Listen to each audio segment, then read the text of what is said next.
Wait குறைக்கணும்னு நினைக்கிறவங்க கரிஞ்சீரகம் வெந்தயம் ஓமம் சாப்பிட்டா எக்ஸஸ் ஆஃப் கொலஸ்ட்ரால் ஃபேட் லிவர்ல இருக்கிற கொழுப்பை அப்படியே வழிச்சு விட்ட மாதிரி எடுத்துரும். நம்ம தொப்பை இருக்காது. நைட்ல நீங்க ரெகுலரா கரிஞ்சீரகம் எடுத்தீங்கன்னா வயிறு பிளாட் ஆயிடும். சோ நம்மளுக்கு வந்து அந்த வெயிட் ரிடக்ஷனுக்கு மட்டும் இல்ல, மரணத்தை தவிர எல்லா நோய்களுக்கும் அருமருந்துன்னு வரும்போது எனக்கு ரொம்ப பிடிச்ச இதை நான் ரொம்ப லவ் பண்ற விஷயம் என்னன்னா, எனக்கு வந்து கிளினிக்கு நிறைய பசங்க வருவாங்க, காலேஜ் பசங்க, ஒரு 28 வயசு 30 வயசு, அக்கா சுகருக்கு ஆகுவாங்க. இப்ப இருந்தே மருந்து சாப்பிடணும். ஹோமியோல நாங்க வந்துட்டு நவாப்பழம், சிறு குறிஞ்சான் கீரை, கோவக்காய், காட்டு பருத்தி இப்படிதான் மருந்தா கொடுப்போம். பட் இருந்தா அப்புறம் அதை எடுத்துக்கணும்னா கூட நான் சுகர் பேஷண்ட் அதை எடுக்கணுமா அப்படின்னு ஒரு கவலையா வருவாங்களே.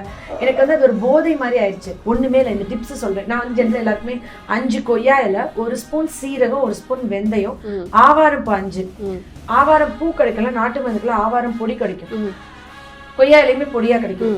1 டம்ளர் தண்ணி ஊற்றி கொதிக்க வச்சு 1/2 டம்ளர் வந்து வடிகட்டி கொய்யா இலை கஷாயம் காலை வெறும் வயிற்றுல 48 நாள் குடிங்க. சுகர் இல்லாம போயிடும். நைட்ல இந்த கரிஞ்சீரகம் வெந்தயம் ஓமம் ட்ரை பண்ணுங்கன்னு சொல்வேன். ஆக்சுவலி எத்தனை வெளிநாடுகள்ல இருந்து இங்க இருந்து கொய்யா இலை காய வச்சு ஃபாரினுக்கு ஒய்ஃப்ஸ் அனுப்பிச்சிருவாங்க. அங்கிருந்து வருவாங்க, நான் அதை குடிச்சேன், இன்னைக்கு வரைக்கும் எனக்கு திருப்பி சுகரே வரல, 10 வருஷமா நான் நல்லா இருக்கேன்னு என்னன்னு சொல்லும் போது எனக்கு மருந்து கொடுத்து ஒரு வியாதியை குணம் பண்றதை விட நம்மளை சுத்தி இருக்கிற விஷயங்கள்ல நான் தீர்வு கொடுக்கறது ஏன் இவ்வளோ எனக்கு ஒரு விஷயமா இருக்குன்னா, ஏன் நம்மளை சுத்தி எல்லா வரங்களும் நம்ம கிட்ட இருக்கு. அறியாமை என்ற இருள் இருக்கு. இது நான் பண்ண நாளைக்கு என்னோட கொள்ளு பேரனுக்கு நான் இருக்குவேனான்னு தெரியாது.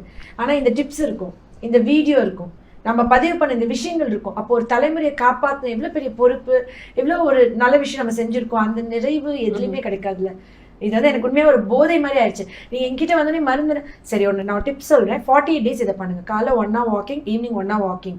பூமிக்கு அடியில விளையிற கலங்கு வகைகளை பனங்கிழங்கு, முள்ளங்கி மட்டும் தான் சுகர் பேஷண்ட் சாப்பிடலாம், வேற சாப்பிட வேணாம். பூமிக்கு மேல விளையிற பழ வகைகளை ஆப்பிள், பப்பாளி, பலாப்பழம், கொய்யாக்காய், நவாப்பழம் நான் மருந்தா கொடுக்கறதுனால அதை நான் சொல்ல மாட்டேன். பட் நவாப்பழம்னா ப்ராப்பரான நாட்டு நவாப்பழம் சாப்பிடணும். அந்த ஹைபிரிட் சாப்பிட தொண்டைக்காண்டு கரக்கரன் ஆகி உடனே சளி, இருமல், த்ரோட் இன்ஃபெக்ஷன் ஆகுது இல்லையா. ஸோ சாப்பிட கொஞ்சம் சுடு தண்ணி குடிக்க சொல்லுவேன். அப்போ நீங்கள் இது சாப்பிட்டுட்டு அந்த 48 நாள் கழிச்சு வாங்காம வரும்போதே எனக்கு ஒரு ஸ்வீட் பாக்ஸோட வருவாங்க. என்ன அக்கா சுகர் சுத்தமா குறைஞ்சிருச்சு, சுகரே இல்லை, வாக்கிங், எக்ஸசைஸ். ஏன்னா நம்ம கொய்யா இலை மிச்சதெல்லாம் கூட இன்சுலின் செக்ரீஷனை தான் இது பண்ணுது, சுகர் லெவலை தான் குறைக்குதுன்னா இது டைரக்டா போய் கணையத்துல ஆட் பண்ணி இன்சுலினை சுரக்க வைக்குது. கிளாண்டுலர் ரெமெடின்னு சொல்லலாம். இது வந்துட்டு ஒவ்வொரு கிளாண்ட்லயும் ஆக்ட் பண்ணுது.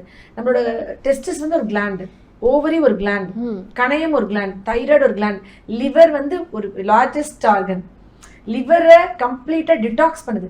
இது வந்து அப்படி ஒரு anti bacterial, anti viral, anti fungal எல்லாமே எவ்வளவு தூரத்துக்குன்னா நான் சொன்னா ஆச்சரியப்படுவீங்க. ஆக்சுவலி பிரமிட்ஸ்ல மம்மிஃபை பண்ணும்போது நிறைய ராஜாக்களுடைய பிரமிட்ஸ்ல வந்து கருஞ்சீரகத்தை போட்டு பாடியை வந்து புதைச்சிருக்காங்க.